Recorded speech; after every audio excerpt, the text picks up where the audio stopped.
Welcome on board the RichPlanet starship, broadcasting from somewhere high above the Earth. I'm Richard D. Hall. This week's show is a double bill about the animal mutilation phenomenon. In the first hour, I will be screening a talk I gave in Kirkcaldy, Scotland in May 2010 about the animal mutilation phenomenon and our government's blatant attempts to cover up the facts. At 9 p.m, for the first time on UK television, or indeed anywhere, I report on an incredible horse mutilation case discovered recently in East Sussex. These shows are not for the squeamish and contain graphic images of animal injuries, particularly after 9 p.m. in the Sussex Report. Brace yourself for the truth.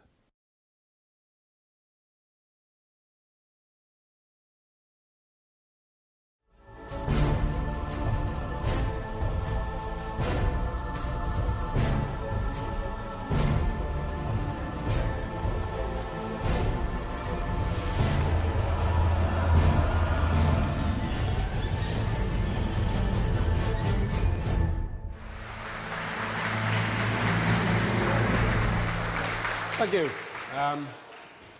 I'm Richard D. Hall, and I'm going to be talking about animal mutilation and the government cover-up. Now, my background is in engineering. I became a chartered electrical engineer in 1998. Over the last 3 years, I've been researching the UFO phenomenon and other related phenomena, including the animal mutilation phenomenon and the government cover-up. But before I go into it, I just want to make a general statement about the truth movement, because there are a group of people in this country who see the fact that our mainstream media are covering up the truth and are lying to us across the board. And I guess a lot of the people in this room, probably most of you, realise that. But I just want to point out that you're actually a very, very tiny, tiny minority of people. Because if you look at, say, Edge Media Television, the AV conferences, this conference, and all of the other truth conferences, there's probably only about, I would estimate, about 100,000 people who see through the media lies. It's not a big number in the UK, because there are 61 million people in the UK. And I just want to illustrate to you the mountain that I think we face in wiping out the mainstream media and basically getting the truth onto the agenda. That's a graph. It shows the 100,000 that I believe see through media lies and the 61 million people who don't. And the mainstream media are going to do their utmost to make sure that 100,000 stays where it is. So they're not going to help increasing that figure. And that figure has to increase to 1 million and 10 million, and then we will see, and only then will we see change. And the only way to get that figure up is by the internet and word of mouth. And it's down to us, basically. So when you go away from this conference, you know, join some of these new truth groups that are coming up on the internet. There's a lot of them springing up all over the place. Join your local truth group, get involved, get 10, 20, 30 of your friends involved, because that number's not going to grow with the help of the mainstream media. It's down to individuals, very important individuals, those 100,000 people, all of yourself included, because you've seen through the media lies. Okay. Animal mutilation and the government cover-up. Now, when I refer to the government cover-up, by government I don't mean the useless chocolate fire guards that sit on the green seats of Parliament. I mean people within DEFRA and people within MI5. That's what I'm talking about. The people who basically don't disappear when we get a new government. They're there all the time. And I just want you to bear in mind this statement when listening to my presentation today. It's something that was in the Sherlock Holmes books. When you remove the impossible, whatever remains, however improbable, must be the truth. So just bear that in mind when you're considering the information. Well, the first point I would like to deal with, what I'll do first is just ask the audience, has anybody seen my film Silent Killers that has been broadcast on Edge Media? Okay, so, and has anybody, how many of you are actually aware of what the animal mutilation phenomenon is? So maybe a half to two-thirds. Okay. Now I am going to show some pretty horrible graphic images of dead animals in this presentation. I mean, it's not too bad, but anyone who's sensitive to that kind of thing, if you walk out halfway through, you know, I'm not going to be offended. Okay, I'll just summarise what the phenomenon is. Throughout the world, including parts of the UK, since at least 1954, animals known to be in perfect physical health are found dead with very peculiar injuries on and inside their bodies. The nature of the injuries is surgical and cannot be explained by animal predation. This has been confirmed by pathologists. Although thousands of cases worldwide are known about, no human being has ever been seen, caught or arrested for mutilation incidents. Bright orange or white spheres of light are sometimes witnessed in the areas where animals are found. So that's a summary of the phenomenon. Okay? Now, I just want to deal with the extraterrestrial aspect of this first and get it out of the way, because some people believe that these events are being carried out by extraterrestrials. Some people believe, they say, well, what a load of nonsense. Whichever camp you're in, it actually doesn't matter. The information I'm going to present to you is important to everyone, because without question there is something extremely peculiar going on in this country with animals, and our government are covering it up. What the source of the problem is, nobody knows. Perhaps there are people within some of these secret government groups who do know, but nobody outside of those groups knows. So I don't want to get into an argument over whether it's an extraterrestrial phenomenon or not. That's not the point of this presentation, to convince you that that's what's doing this. It's to present the facts. Okay, two of the, I would say, the world's leading researchers in this phenomenon, Linda Moulton Howe on the right-hand side. She investigated this in the early 1980s. She made a film about cases in America, basically, of animal mutilation. And her film, A Strange Harvest, was released in 1981. It won an Emmy Award. And David Caton in the UK has been investigating cases since 1997. David Caton is ex-RAF. He worked at British Aerospace for 28 years. He had a very responsible position when he retired. He devoted his life to investigating animal mutilation. Or that was one of the things he investigated. And he's done some absolutely phenomenal work, David Caton. I'm going to be referring to David throughout the talk. Okay. Now, when an animal attacks another animal in a predatory type scenario, the animal that's trying to escape, its heart's pumping fast. So generally, a fox or whatever will go for the neck, and blood is spilt basically because of the struggle.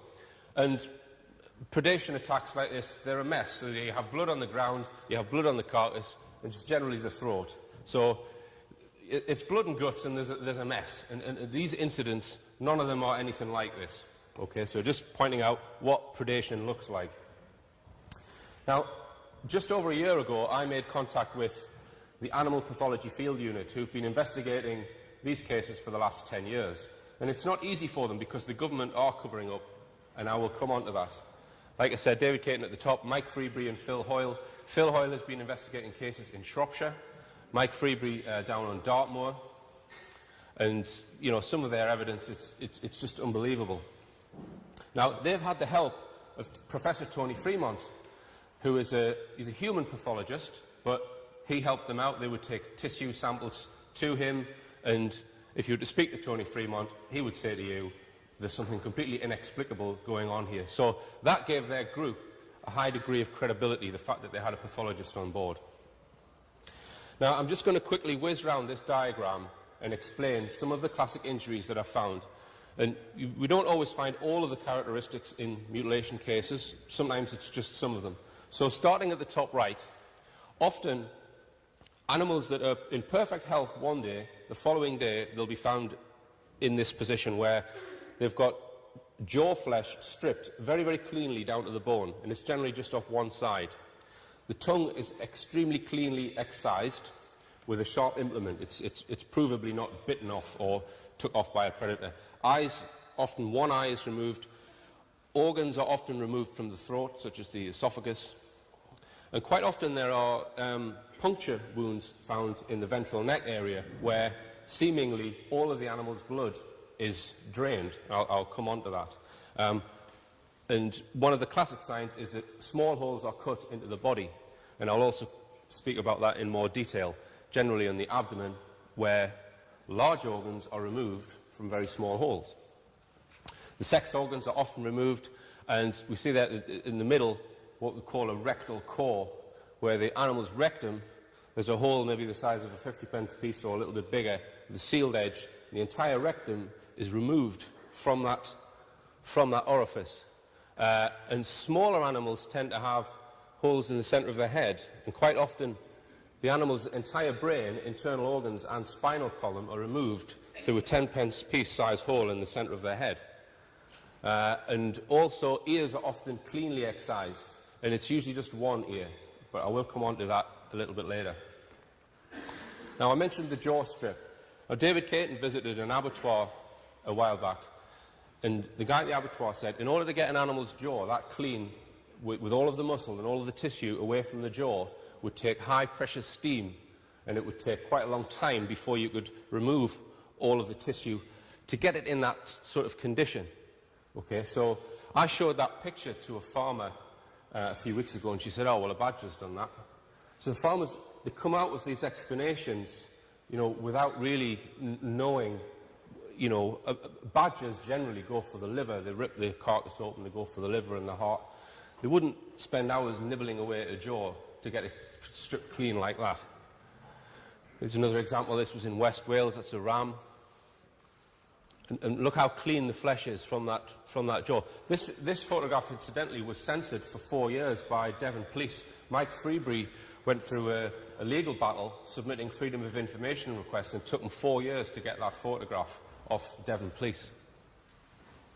And as I said, the tongue's removed cleanly, and usually the animal is dead when the tongue is removed.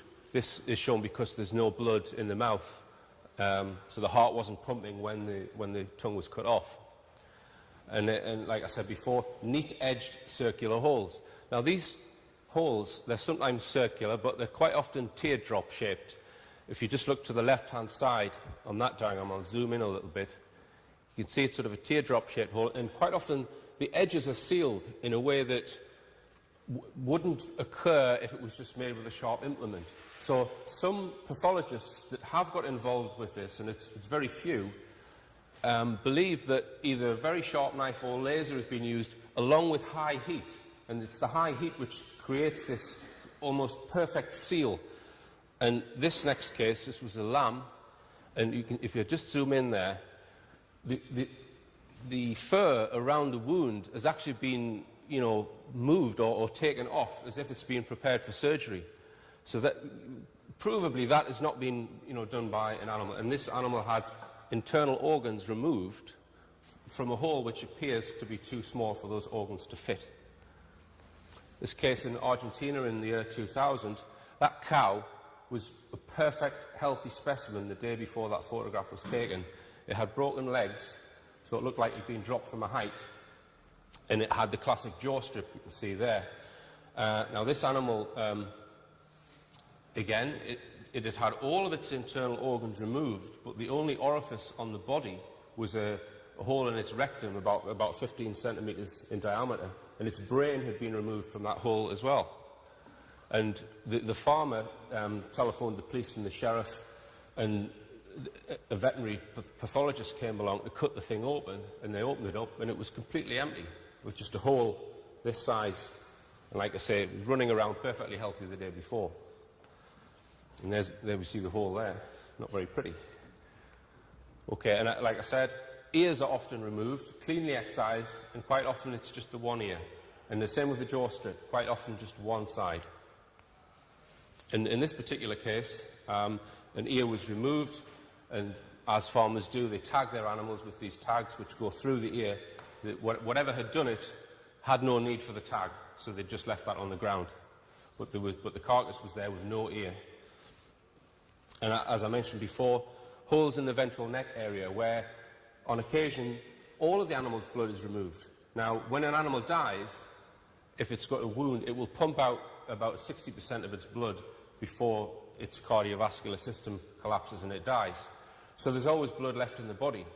But some of these bodies, they have no blood left in them. There's no blood on the grass, there's no blood on the carcass, no blood in the carcass. So some kind of technology has to have been applied in order to remove all that blood. The heart isn't capable of pumping it out. Okay. So here are some of the characteristics. There's never any traces of blood on the ground, never any tracks or footprints near or around these cases. Often they're in remote, inhospitable locations, and as I said, lights are sometimes witnessed. Now, helicopters are also sometimes witnessed. So people pass this off, they say, well, the lights were helicopters. Okay? And on many occasions, they probably are helicopters, but you might say, well, are the helicopters chasing the orbs, or are the helicopters tidying up after whatever is doing this? So it's not necessarily the military people in the helicopters that are carrying out these attacks. And occasionally, Phil Hoyle in particular has found ground markings near locations of where mutilations have taken place. I've got some photographs. This one, it's about 6 metres in diameter, so about 1 foot wide. We'll just zoom in on it there, and apparently the grass doesn't grow for years and years afterwards. It becomes very baked. Okay. Now, and again, it's not just farm animals. Tony Dodd, he passed away last year, he wrote this book, and he was a police sergeant in North Yorkshire, and he was interested in the UFO phenomenon, and he became sort of if anyone had a mutilation case, it would get sent to Tony Dodd. So he had many, many cases in Yorkshire, and he said that he would sometimes, there would be a field where there would be a fox, a badger and a sheep, all mutilated. So there's no kind of relationship between the animals. It wasn't just sheep. So sometimes it was wild animals as well, and occasionally domestic animals. It's a worldwide phenomenon. There have been cases in Argentina, a lot in America and Scandinavia. And this is the one thing that intrigues me the most, and that is the fact that they are very, very covert in nature. Nobody has ever been witnessed, ever been arrested, shot with a shotgun, seen running away, ever. And there are thousands of instances of this kind. No one's ever been caught. We'll come on to that. And there are hotspots of activity. It's not happening everywhere. There's a hotspot which is just west of Shrewsbury. There's a hotspot on Dartmoor, and in the past there's been hotspots in the Whitby and Scarborough area.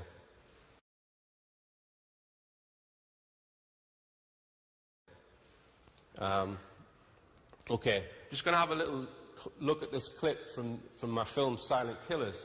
David Payton here was talking about a case on the Severn Estuary. Now, what's interesting about this case is the field.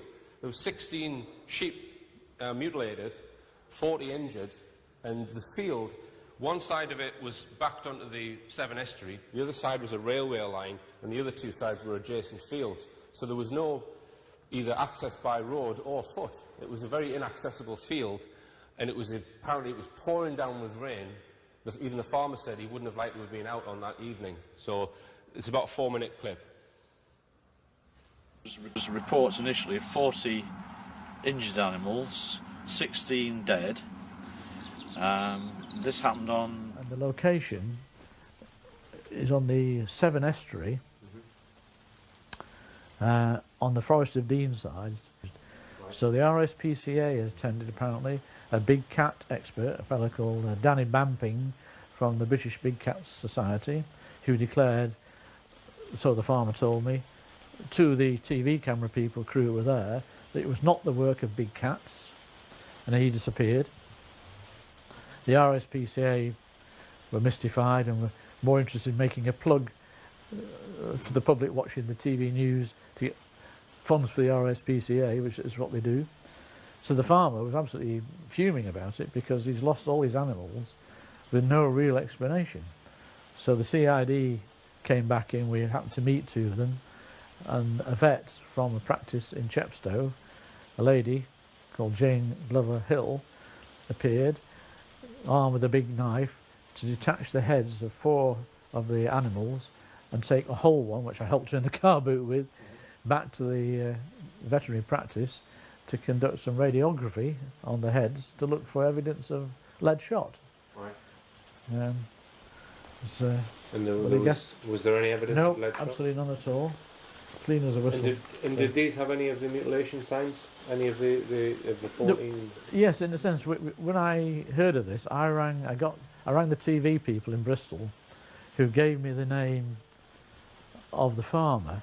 So I rang him, said I'm in Manchester, 200 miles odd away, and said, did any of the animals in this big heap on his tractor have a jaw strip? And he said, oh yes, I think you're right, it did. So I said, can you go and check to see if the tongue is missing? Right. So he said, oh, okay. So he put the phone down, and after about, I don't know, half an hour, he came back on the phone to me and said, absolutely amazed, he said, you're right, the tongue's missing. So he thought, how do I know, 200 miles away, I haven't clapped eyes on these animals, know that the tongue was missing, you know, because you've got to force the jaw open to see that, because rigor mortis starts to set in, which makes it hard to open the jaw. So he was really intrigued. So that was enough.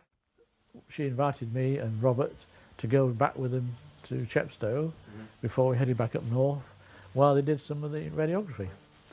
So and that proved that firearms were not used categorically.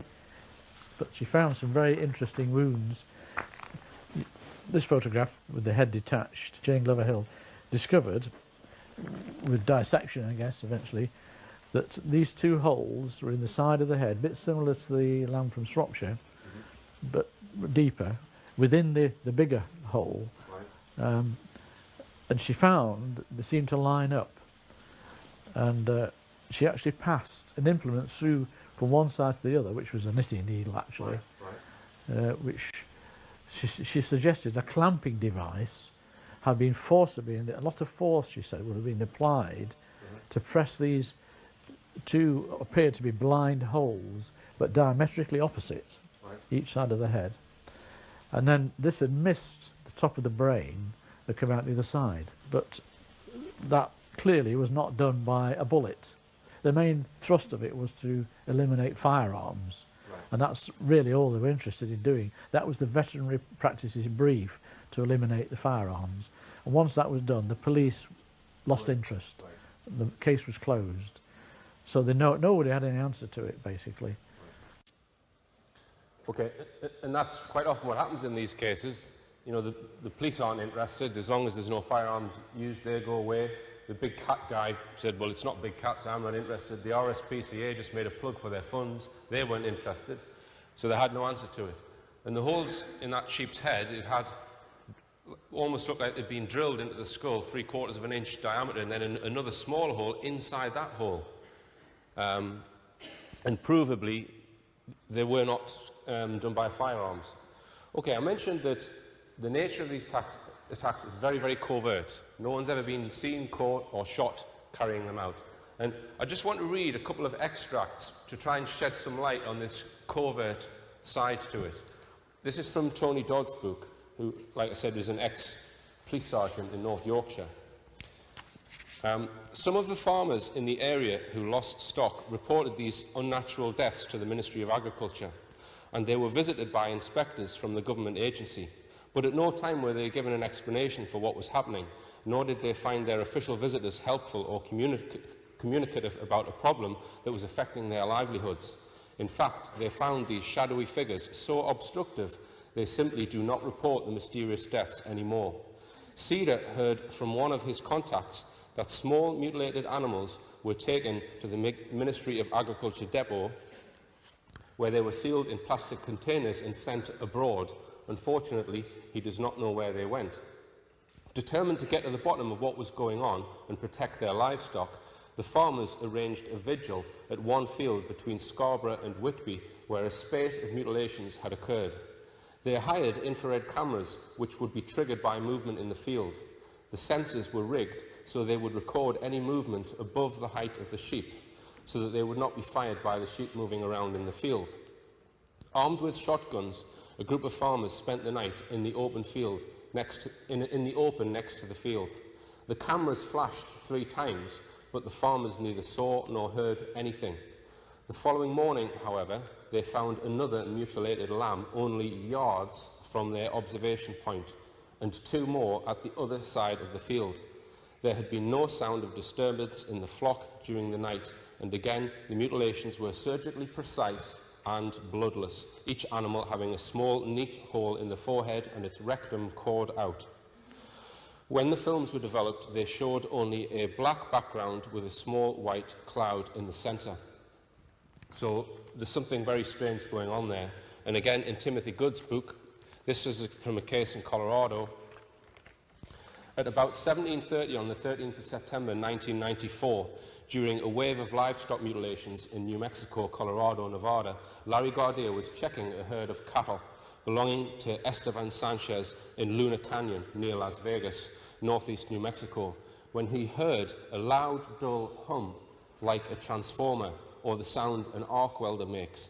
The cows began running away from the noise, but Gardia noticed that that 3 cows appeared to be pulled by an invisible beam towards the sound. They were struggling and bawling and were pulled through the trees, said Gardia. I shot at the beam with a 30.6 rifle and the hum stopped and the cows stopped bawling. 1 cow was found dead and mutilated, another injured and another missing. Frightened, Gardia returned to the ranch house and reported the incident to the Sheriff's Department. Greg Lumbach, Mora County Sheriff's deputy, accompanied Gardia to the area where the incident occurred and examined the dead cow. Its jaw appeared to be skinned on the right side, and its tongue, anus and reproductive organs had been removed. So again, that's just showing you that there's something very peculiar going on here, something capable of carrying out these incidents invisibly. And this would explain why no one's ever seen them, being perpetrated. Okay, now a very controversial question that might come into your head when you're listening to all of this is, has there been any cases reported of this happening to human beings? Well, the answer is yes. In 1988, there was a case that came to light, and the photographs I'm going to show you are a little bit gory. They're of a man who has a jaw strip, and he has some of the small holes in his body through which organs were removed. These are police photographs, and I do have a report that accompanies them if anyone wants to come and have a read of it. Now, I'll just whiz through them. So there we see the jaw flesh stripped. There's a hole in his right arm where muscle material was removed through that hole. There's a hole in the side of his head here where his brain was removed. And again, you can see there in his stomach area, organs were removed from his stomach. He had the rectal core, which is the same as the sheep and cattle experience. And you can see the hole in his stomach here and in his leg, and his internal organs were removed through those small holes. And Tony Fremont, the pathologist working for the APFU, and he's a human pathologist, he said, I don't see how we can do this when he looked at those photographs. Okay, now, that's not the only case, because there's been cases in the United Kingdom. And perhaps this is the reason behind a cover-up, the fact that it has been known to happen to humans in the UK. Now, I mentioned Tony Dodd before, who was a sergeant serving in North Yorkshire. And he became sort of a contact point for mutilation cases. And before he died, he told David Caton about 3 cases that he knew of from his position in the police. And one was in Dalby Forest. And apparently what happened was, over a period of a few weeks, there was 6 or 7 mutilated bodies appeared in the same field in Dalby Forest. All of the hair was missing from those bodies, and they had some of the classic mutilation injuries. And apparently, some of this leaked out, the information. So a cover story was given to the press that someone was putting mannequin dummies into this field. And that was the story given to the press, but they were actually real bodies. And what Tony says happens in these cases is they don't get reported as murders or deaths. They're basically, so all those people who were found in Dalby Forest are just on the missing persons register, because as soon as you let the family members know that the body's dead, then they want to see it, then they want it examined, and then huge questions of massive significance are then start to be asked, and they don't want that to happen. And Tony Dodd spoke of another case in Brecon Beacon area where a family of 4 were found laid out by the side of their vehicle, 4x4, and another case in Staffordshire with an 8-year-old girl found with mutilation injuries. Now, when I made Silent Killers film, somebody who watched the film rang me up and said, well, Richard, why are you making films about stupid animal mutilation? Why don't you make it about the real story, human mutilation? I said, well, what do you know? And what he said to me was that in 1997, he was very much into UFOs, and he knew that there had been a lot of UFO sightings in the Brecon Beacon area in South Wales. So he put some notices up around the Brecon Beacon saying, have you seen any UFOs? This guy rings him up, says, I'd like to speak to you about your UFO appeal. So he meets up with him. This guy turns out to be from Special Forces, SAS, and he told him that his job was to cover up incidents of human mutilations that they'd found on Brecon Beacon. So basically his job was, he'd be in a helicopter, they'd get notice that there was a mutilated body found, the helicopter would come down, they'd seal off the area, and then the body would be shipped to an RAF base, probably end up in America somewhere, I would imagine.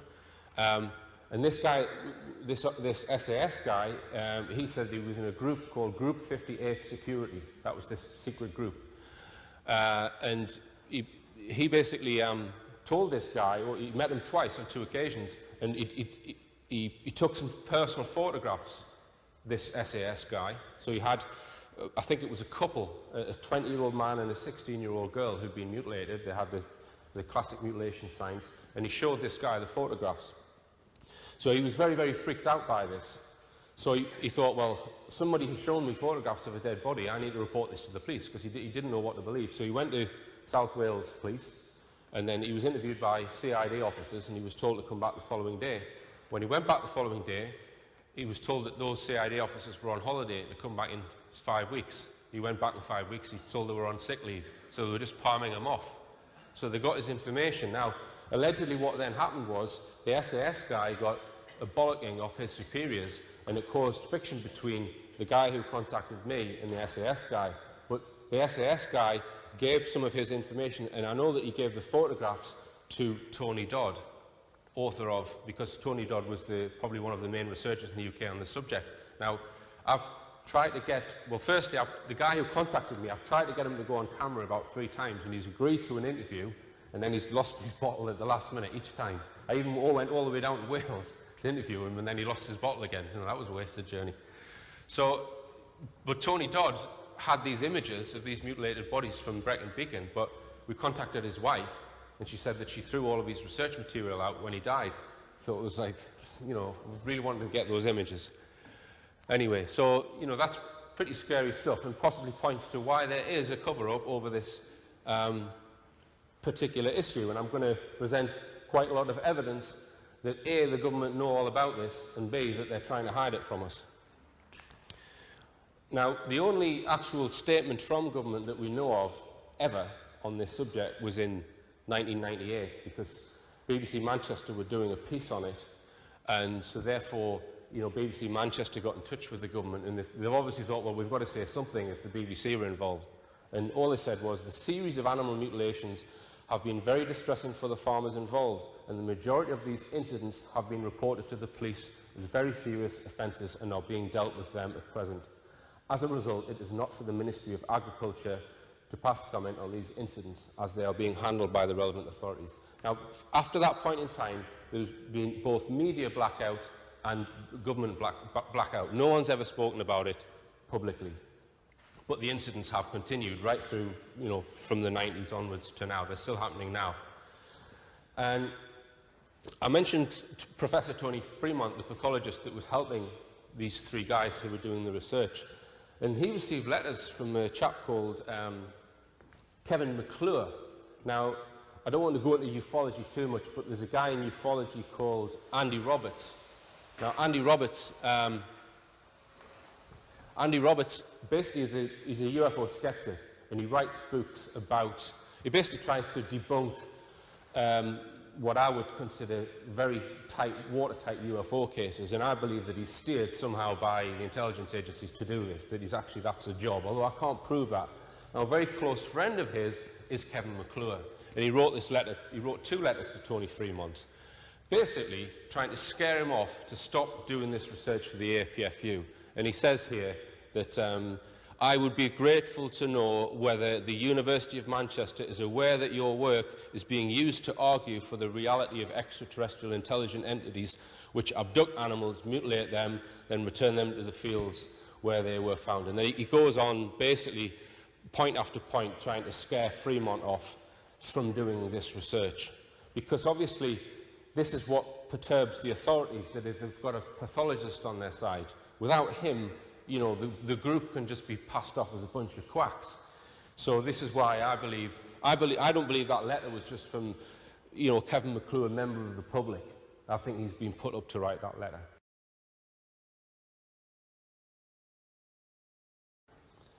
Okay, and David Caton, in order to, because it's quite difficult to find new cases of these animals, so David Caton used to advertise in the farming media, and he'd put adverts listing the injuries. Has anyone seen animals with these particular injuries? And he got a phone call from a woman from the Ministry of Agriculture saying, Mr. Caton, you have no right to perform unofficial scientific experiments on animals that don't belong to you, etc., etc., etc. And David Caton countered that by saying, well, if a farmer owns an animal and it dies in suspicious circumstances, then it's up to him what he does with it and tries to find out what's going on. So there was a bit of a tit for tat there. Now, there was a case in Northampton, I think this was in 97 or 98, where a farmer discovered 2 of his sheep mutilated. They had rectal cores. I'm not sure what other injuries, but he was very bothered by it. So he put the 2 sheep in the shed. He then went away on business. The following day, 2 guys in suits came to his farm, and they said to the farmhand, right, we've come to take the sheep away. So the farmhand thought that the farmer had arranged this, so he let them, and apparently they put these 2 sheep, these mutilated sheep, into the back of a BMW, and off they went. The farmer came back to the farm and said, where's the sheep? And the farmhand, well, he said, well, the Ministry of Agriculture have taken them away, I thought, at your request. He says, no, I didn't. And there was only 4 people who knew about those sheep: the farmer, the farmer's wife, the farmhand, and the gamekeeper. Nobody else knew.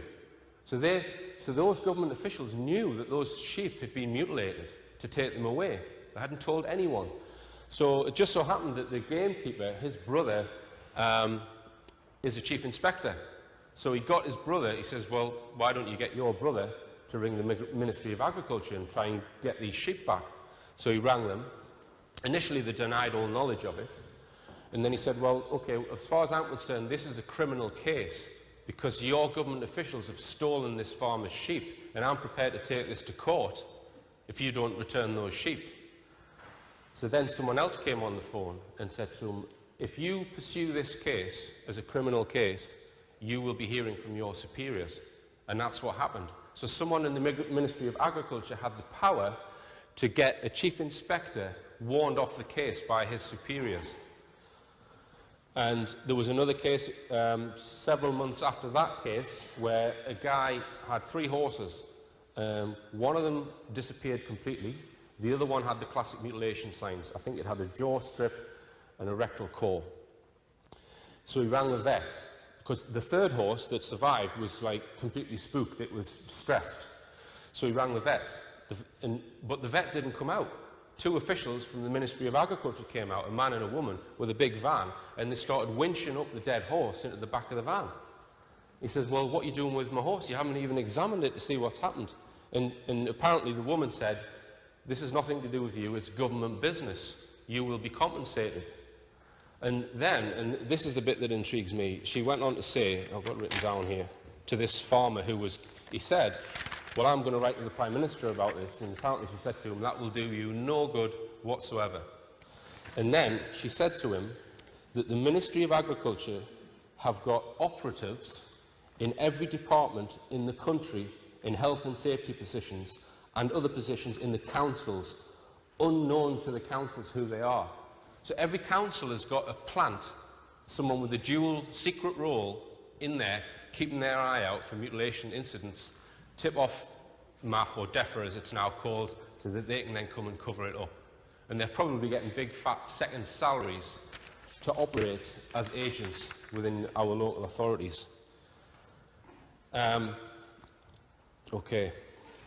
And there's a guy called Sean Limbert who worked with David Caton quite a lot. He, after basically those 2 cases, he started badgering DEFRA with letters, and he got absolutely nowhere. They would deny that they'd received the letters, etc., etc. And as I mentioned before, that photograph of the sheep with its jaw strip, Mike Freebury's 4-year Freedom of Information request battle. And another case which happened with Mike Freebury, where he had a mutilated sheep in his car, and he wanted to get like a post-mortem done, and he paid for a vet to do a post-mortem on this sheep. Didn't tell anyone. And then basically what happened was they telephoned the vet to ask about the sheep, and he couldn't understand how they'd got his... he couldn't understand how they'd managed to find the identity of the vet. And the only thing he could come up with is that they must have accessed his mobile phone records, because he telephoned this vet.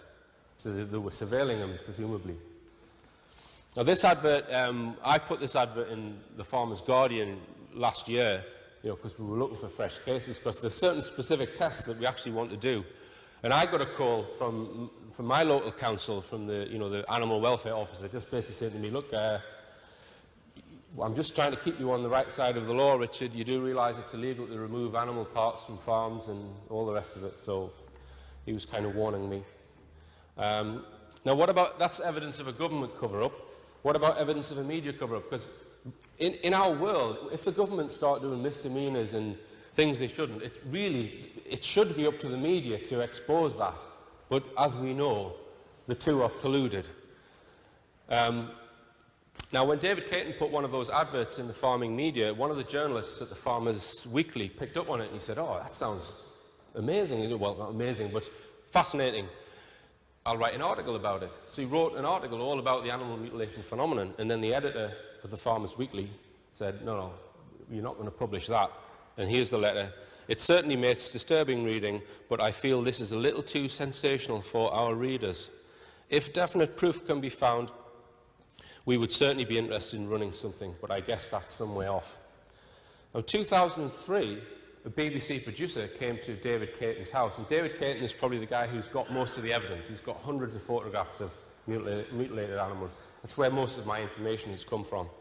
So this BBC producer was very interested in it, and he's actually written a BBC proposal to make a one-hour documentary about the phenomenon. This was in 2003. I'll just read a bit from it. It says, in the farming world, finding dead livestock, particularly sheep, is a common enough occurrence. But in the last few years, a macabre trend has begun to emerge. Farmers are reporting the discovery of dead sheep, cattle and other animals with very strange injuries. And he finishes his proposal with no obvious explanation, some people claim alien abduction. Evidence to back up this theory includes heat damage at the edges of flesh cuts, suggesting lasers, and injuries to animals caused by being dropped from a great height. But in my opinion, the best approach for this film would be an evidential one to look at various cases and rule various theories out. The suggestion that explanations could be extraterrestrial would therefore be implicit.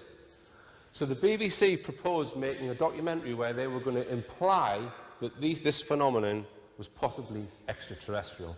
But the senior producer knocked it back. Okay? So it went to the senior producer, and then who knows where it went after that. But they said, nah, we're not making a documentary about that. Okay.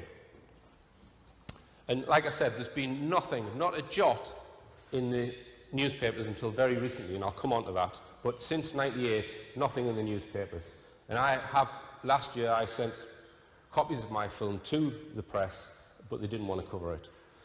And just to come on to my campaign, because I've really only been involved in this for just over a year, and after I made the film, I thought, well, I'll pursue this with the Department of Agriculture and see if I can bring it to their attention, see if I can get a spokesperson from there to be interviewed and comment on it.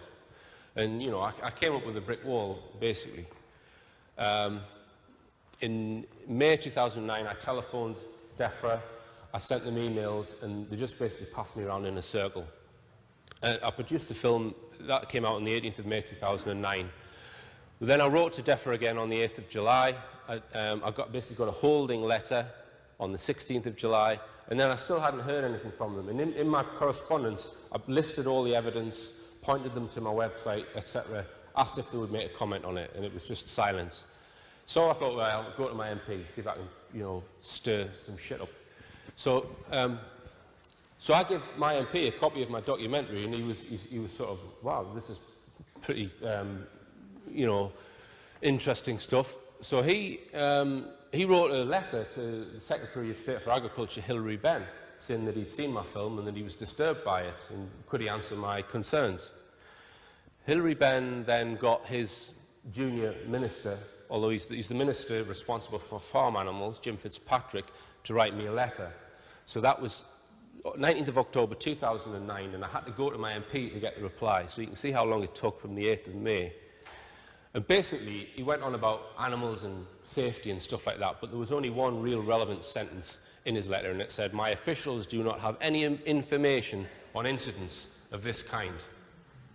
You know, all the information I've just presented you. So I wrote him a letter back saying, either you're lying or your officials are lying to you, you know. And so then what happened, my MP said, well, I'll give him personally a copy of your film, Richard. So in Parliament, my MP, he handed him the film. So I emailed Jim Fitzpatrick shortly after my MP hands him the film. I'm saying, what do you think of the film? Can you make a comment? No reply. So in March this year, I was in the process of writing a letter to this Jim Fitzpatrick to say, come on, I want you to comment on this film. You're the Agriculture Minister. And my MP said, well, I'll tell you what, Richard, why don't I ask a question in Parliament? I'll submit a parliamentary question so we can, you know, get a proper reply. So my MP submits a parliamentary question saying, when does the Minister intend to reply to correspondence from Richard D. Hall of Blaydon on animal mutilation? Then on the 17th of March this year, DEFRA and its agency, Animal Health, received several items of correspondence from Mr. Hall, blah, blah, blah. I replied to my honourable friend on the 19th of October. So he's just referring me back to that one-line statement that I put up earlier. So my MP said, well, that's not good enough. I'll submit another parliamentary question. Because I'd since written further letters since then. He then denied receiving these letters. In his second reply, neither DEFRA nor its agency hold a record of having received correspondence on the dates, right? Okay, then, right, and this is the intriguing bit. So after the second parliamentary question, 12 days later, now remember, no news media has ever covered this subject for at least the last 12 years, right? Bang. 12 days later, the Daily Telegraph and the Sun produced full-page articles on the phenomenon. So this is 12 days after my MP's second question, and there it is in all its glory. Bars attack, typical Sun shit, right? Sorry. Daily Telegraph, a little more conservative, as you would expect, but still, you know, they actually got the information for this from Phil Hoyle, who's a member of the Animal Pathology Field Unit. And if you go on my website, you can actually read the document that Phil Hoyle gave them that they've based these articles on. So put the two side by side. They've just taken out all of the important bits.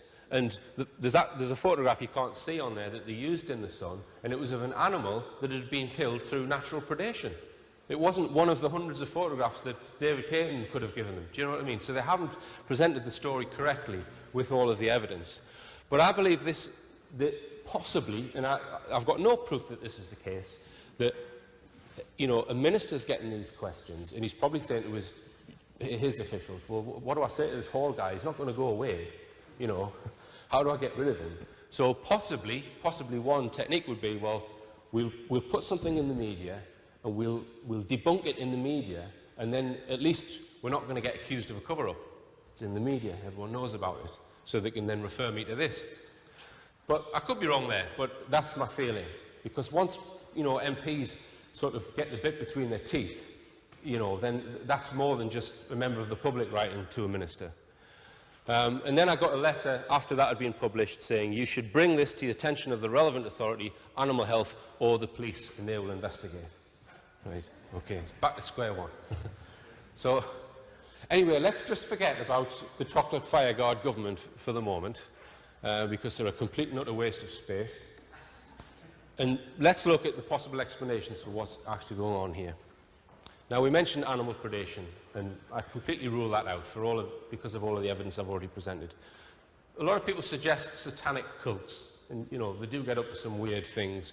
But I don't think that the evidence I've presented suggests satanic cults. I think that they don't leave evidence for what they're doing because, you know, they get arrested.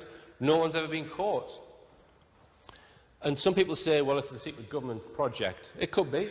I'm open to that idea. that it's perhaps a pharmaceutical company using these animals for some sort of secret research, the military maybe they're sampling the environment or something like that. Quite possible, but I would refer you back to the covert nature of these attacks. If it is this, then they've got some damn sophisticated technology. And on balance, I would say they haven't got that technology. Okay? And we need to bear in mind that there may be more than one project. Okay? There might be people trying to copy what's going on. There might be more than one motive for these attacks. But I'm going to give you my preferred theory on what is going on. Okay? Now, this is, again, there's no proof of this, but this is because it explains all of the evidence, and I'll point out why. And that is that the animals are being used as incubators for antibodies or other biological agents. And this, for me, it explains all of the evidence, and I'll explain why. In 1899, a scientist called Metchnikoff, he took infected mouse cells from the lymph gland and he injected them into guinea pigs. The guinea pigs grew antibodies, and then he injected those antibodies back into the mice. So he cured the mice, so the mice weren't capable of growing those antibodies. So he used the guinea pig. So he used one species to create antibodies for another. And there are many, many cases in medical science of this. For example, you know, vaccines are we often use, like, you know, monkey's liver or kidneys to make vaccines with. It's amazing, but they do. The H1N1 vaccine is made inside a chicken's egg. So they're using the physiology of a chicken to make the thing that we need as a vaccine. And there's a thing called anti-thymocyte globulin, which is used in acute rejection of organ transplant, which is derived from horses or rabbits. So there are many cases where you can use one animal to grow something that another animal needs. And I think that's possibly what's happening in these cases. Now, I'm going to put it all together because how does this explain the jaw strip and the tongue removal? What I think is happening is they've got an animal that they want to grow something inside. They inject that animal with whatever agent it is, virus, whatever. They then tag that animal because at some point in the future they then need to find that animal after it's grown the relevant antibodies. So they tag it, and they tag it in the jaw with an implant or in the ear. They then leave the thing. 3 months, 6 months. Later on, they then use the tracking device to find that animal. They then kill the animal.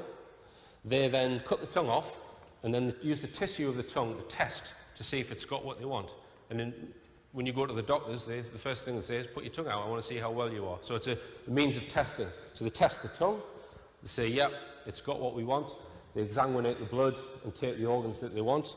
And the last thing they do before they leave, they strip the jaw off to remove the implant, or the ear, depending on whether the implant is in the jaw or the ear. It's because they don't want to leave any evidence of this advanced tracking device. And then they just leave the carcass there because they know no one will figure it out. Now, quite recently, 2009, David Caton, we were approached by this guy in the States called Chuck Zukowski, and he's come across 6 cases of cow mutilation in Colorado. And he's been testing them with one of these, tri-field EMF meter. And one of them, he's found residual electromagnetic field in the jaw, which had the jaw strip of one of these cows. So he believes there was an electromagnetic device, not on the other side, just on the side that's had the jaw strip. Okay? So he believes, because he was able to find this animal very soon after it was mutilated, although the device wasn't there, he believes that there was something in its jaw that was giving off electromagnetic waves. So, for me, we're trying to get funds to buy one of these things. There's a farm near me that had a classic mutilation case, 2 calves, and that guy's still got, you know, bulls from that same herd. So I want to take this and go and test all of those animals to see if I can find an actual tracking device. That's part of the next phase, if you like. And if we can find that, then it would prove the theory. And it is just a theory. I'm not saying this is what's definitely happening. I'm saying it kind of explains the evidence. Now, I mentioned before that there were hotspots of animal mutilation activity, and one of them is an area west of Shrewsbury, Radnor Forest. And Phil Hoyle has spent many years, he actually, you know, goes out at night and he sets his cameras up and he's filmed orbs in these locations making very, very strange movements, etc. And also he's found many, many mutilated sheep from farmers that basically, Phil went around over 100 farms giving them information packs, and then they would ring them up whenever they get a case. But what I find interesting is that it's near Brecon Beacon, where one of Tony Dodd's case of human mutilation was, and so the guy who rang me after the documentary. And then what I find even more intriguing, down here in the bottom left-hand corner is a place called St. Bride's Bay. And that bay is, there's been many, many cases of UFOs coming out of the water in St. Bride's Bay. Okay? But I'm not saying it's extraterrestrial. I'm presenting the evidence to you. And just bear in mind when you consider this evidence that when you remove the impossible, whatever remains, however improbable, must be the truth. Thank you.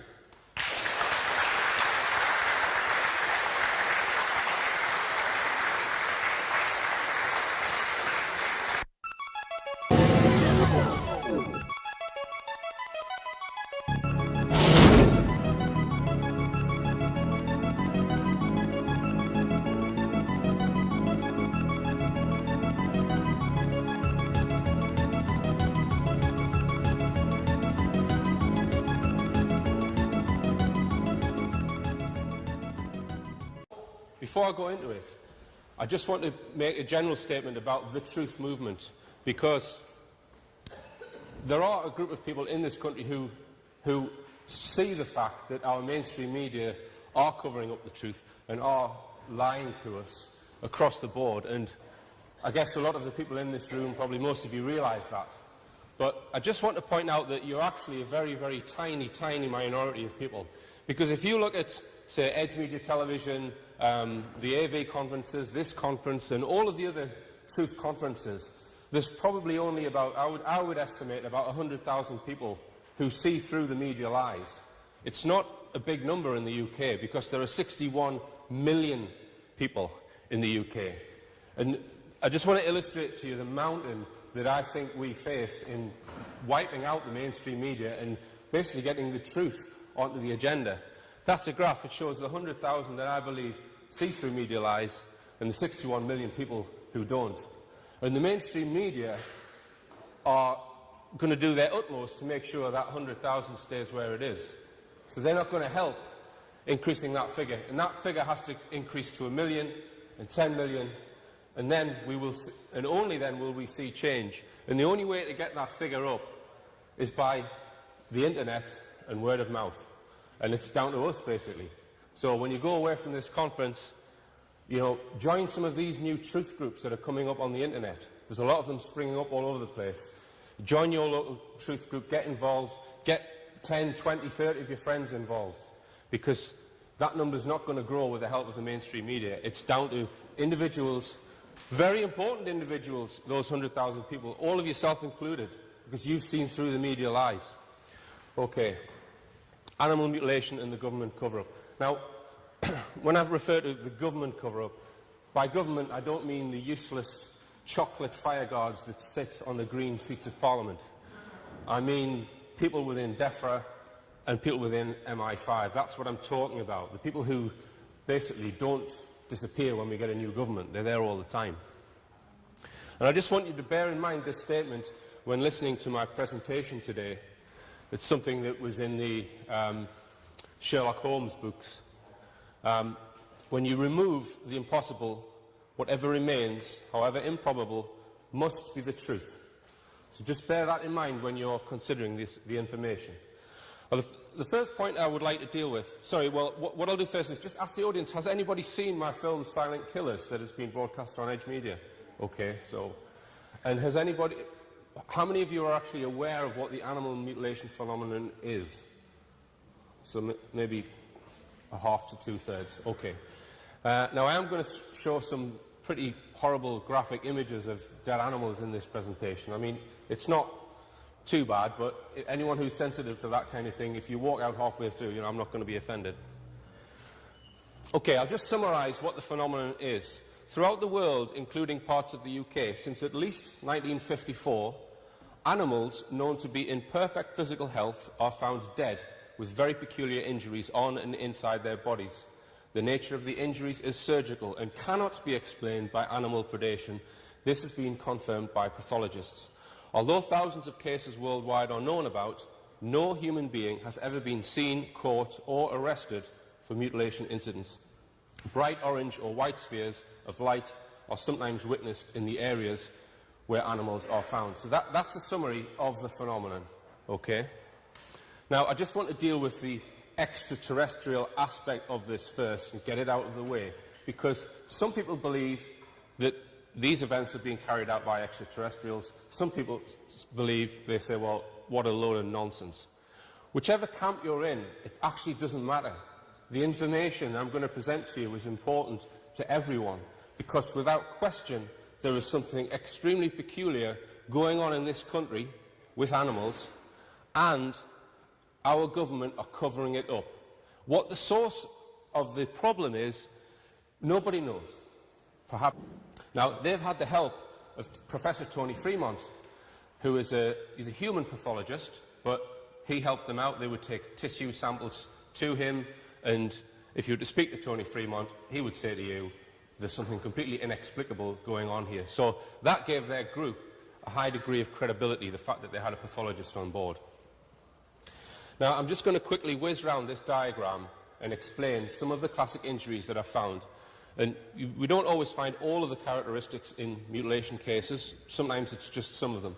So starting at the top right, often animals that are in perfect health one day, the following day they'll be found in this position where they've got jaw flesh stripped very, very cleanly down to the bone, and it's generally just off one side.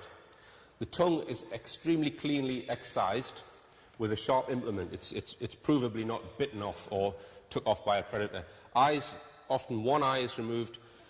Organs are often removed from the throat, such as the esophagus. And quite often there are puncture wounds found in the ventral neck area where seemingly all of the animal's blood is drained. I'll come on to that. And one of the classic signs is that small holes are cut into the body. And I'll also speak about that in more detail, generally in the abdomen, where large organs are removed from very small holes. The sex organs are often removed, and we see that in the middle, what we call a rectal core, where the animal's rectum, there's a hole maybe the size of a 50p piece or a little bit bigger, with a sealed edge. The entire rectum is removed from that orifice.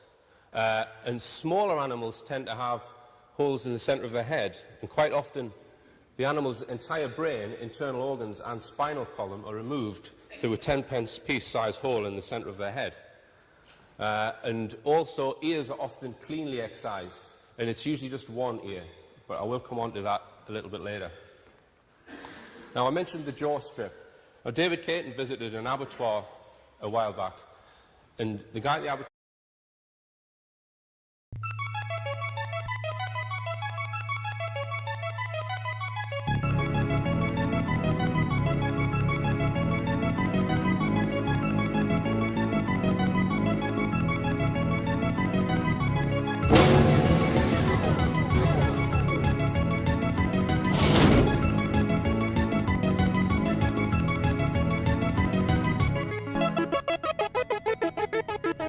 Welcome on board the RichPlanet starship, broadcasting from somewhere high above the Earth. I'm Richard D. Hall. This week's show is a double bill about the animal mutilation phenomenon. In the first hour, I will be screening a talk I gave in Kirkcaldy, Scotland, in May 2010, about the animal mutilation phenomenon and our government's blatant attempts to cover up the facts. At 9 p.m, for the first time on UK television, or indeed anywhere, I report on an incredible horse mutilation case discovered recently in East Sussex. These shows are not for the squeamish and contain graphic images of animal injuries, particularly after 9 p.m. in the Sussex Report. Brace yourself for the truth.